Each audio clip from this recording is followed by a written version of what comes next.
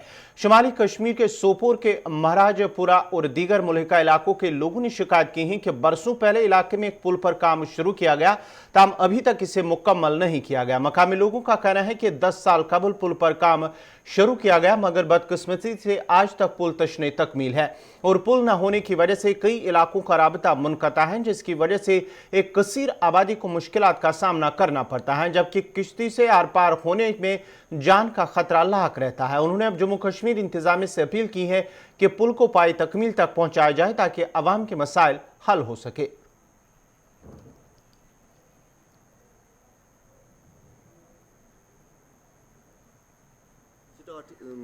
कदलक मूजूब ये 13 पे 2013 पे तो शुरास मज कंप्लीट गसन वोल मगर गव ने कहें 10% ती वनस अत गमज कहें अगर ये बनावन गवर्नमेंटस तो बन अगर न तिल अम खुद आसन खुद न आसन बेहतर इसलिए अर्जदार LGS सन कि ये दितो खसूसी तवज्जो कि यह बनावन कि न बनावन तो लूक थ दरबदर दपान आज यह कदल सुबह यह कदल मगर ये 9 वरियन मज गव ये कह बारामूला मज कदल कदल ये गव जान आव योगन यह गवर्नमेंट की तरफ तवज्जो दिन अगर यह कदल बने अम सह फर्क क्या बांडीपोरा प्रेशर गस यप गाड़न सह गे कम यपर गे बड़ बेहतरीन बेस नूर गा यपर ईदगाह तो अत नमाज तक पान आसाइश या बच्चे ये पान या बच्चे और ग गिंद खतर तुम गे आसाइश तो मसल ब्या चीज कि मतलब ये 10% तम जम सत यह कदल अगर यह बने रोजे बड़ बेहतरीन रोजे यपर मटीरियल विटीरियल तरह फिक्र सह कम न्यू ये गो मटीरियल हकीकत बिल्कुल इंतजाम अपील करान तुंद वसा सत कि ये नीव कह इनिशिएटिव युथ यह कदल बन तो शुमाली कश्मीर के पट्टन में गवर्नमेंट पब्लिक लाइब्रेरी गुज़श्ता 3 माह से अब बंद पड़ी है, जिसकी वजह से मकामी तालिब इल्म नौजवानों ने नाराजगी का इजहार करते हुए कहा कि बदकिस्मती से इलाके में कायम लाइब्रेरी 3 माह से अब बंद है और अगरचे इस सिलसिले में हुकाम को आगाह भी किया गया, ताम कहा जा रहा है कि अमले की अदम दस्तियाबी की वजह से लाइब्रेरी पिछले 3 माह से बंद है। उधर principal government higher secondary school Pattan, जो कि इस कमेटी के मेंबर भी हैं, ने कहा कि इंतहाई बदकिस्मती है कि 2 माह कबल जब उन्होंने लाइब्रेरी का दौरा किया तो लाइब्रेरी बंद थी और मुलाजमीन की यकीन दहानी के बाद आज तक इसे नहीं खोला गया है। जो आप अपने आंखों से ये मंजर देख रहे हैं, ये लाइब्रेरी पिछले 3 महीनों से बंद पड़ी है।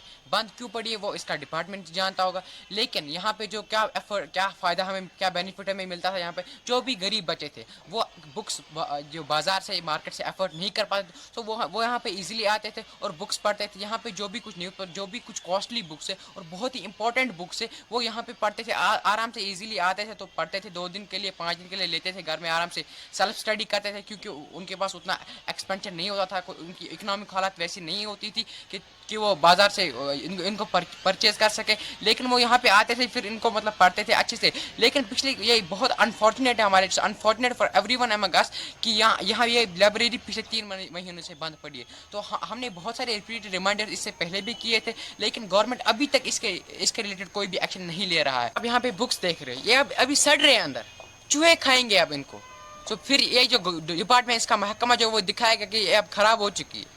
अब किसी का मतलब फ़ायदा ही नहीं पूछता है किसी गरीब बच्चे को, मतलब फिर किस काम के लिए बुक्स यहाँ पे रखी है इन्होंने। अगर इन्होंने लाइब्रेरी यहाँ पे बनाई है, इन्होंने यहाँ पे बुक्स बनाई है, लेकिन किसी काम के नहीं, दे आर यूजलेस।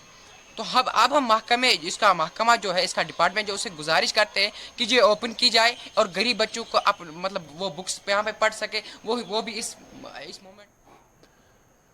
चलिए, शुपियन से इस वक्त खबर आ रही है कि शुपियन इलाके में एक सड़क का एक हादसा पेश आया है, जिसके नतीजे में 3 अफराद जख्मी हो गए हैं। जी हाँ नाजरीन, शुपियन इलाके में एक ट्रक, तेज रफ्तार ट्रक ड्राइवर के काबू से बाहर होकर सड़क से लुढ़क कर एक नाले में जा गिरी, जिसके नतीजे में ट्रक में सवार 3 अफराद जख्मी हो। और बताया जाता है कि तीनों अफराद का ताल्लुक जो है वो हरियाणा से है। हीरपुरा से शुपियन की तरफ ये ट्रक जा रही थी, नाले में जा गिरी पड़पावन इलाके के करीब, जिसके नतीजे में ट्रक में सवार 3 अफराद जख्मी हुए, जिनमें से दविंदर सिंह जो ड्राइवर हैं उसका वो जख्मी हुआ है। धर्मवीर सिंह और संदीप सिंह ये तीनों जख्मी होने नज़दीकी हेल्थ सेंटर लिया गया था। वहाँ पर इब्तिदाई इलाज मुआलजे के बाद शदीद तौर 2 जख्मियों को सिकिम सौरा मुंतकिल किया गया है।